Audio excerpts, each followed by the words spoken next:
if we as Black Americans decided that one day a week we aren't going to spend any money. Now, hear me out. We often talk about, oh, we're going to protest. Oh, we're going to boycott. Oh, we need reparations. Oh, we need a hate crime bill, but we never get it. The politicians that we elect to go to office, they say, yeah, I got you. And then they get in there and they forget about us and they do for everybody else. Let's take this case in point.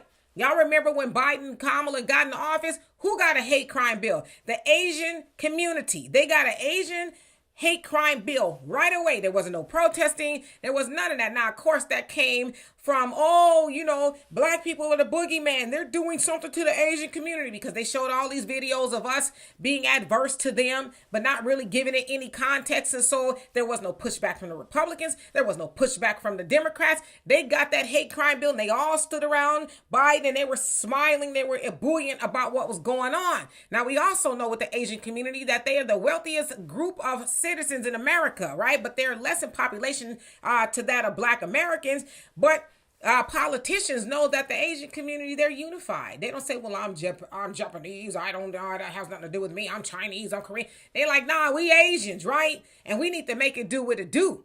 So I'm saying that if we as Black people were to take one day a week, let's say Wednesday, right? Wednesday is typically not a lot going on. It's not a weekend where people go out and spend money, eat out and things like that or whatever. It's just kind of a day in the middle. If we were to take Wednesday and say, okay, Wednesdays, I'm not spending no money unless it's with a Black owned business, right? If it ain't Black, I'm not spending. What if we were to do that?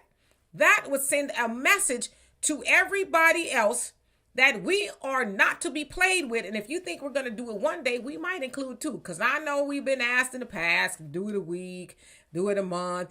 We're not our ancestors, unfortunately. Back in the day, let's take the bus boycott, for example, in Alabama. When Martin Luther King asked for Black people in the South not to ride the racist bus system, they did that for over a year. Of course, unfortunately, they put a Black bus company out of business too. But that's a whole different conversation. So if we were just to say one day, Wednesday, we ain't spending no money with nobody else besides Black people, do you know the message that was sent? That was sent to them. Oh, yeah.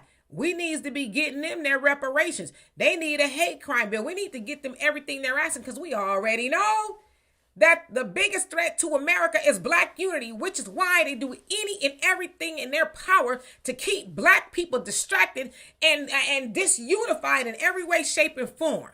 But if we could just take that one day, Wednesday, nope. I'm not going out to McDonald's. Nope, I'm not shopping at Walmart. Nah, I ain't getting nothing from Jeff Bezos either on Amazon, unless it's a Black-owned business. We did that. I guarantee you, we'll start to see some movement because how is it that we have $1.3 to $1.7 trillion coming into the Black community every year, but we give 97% of that away, only keeping 3%, and then we talk about what we ain't got. A lot of that could be fixed by us. Now, don't you mistake me. Yes, we want our reparations and we gonna get it, but we'll get it a lot sooner if we unify and stop giving all that money away to people who do not want us to have what we are affording them to have. So anyway, y'all tell me what you think of that. And for more insightful commentary, please subscribe to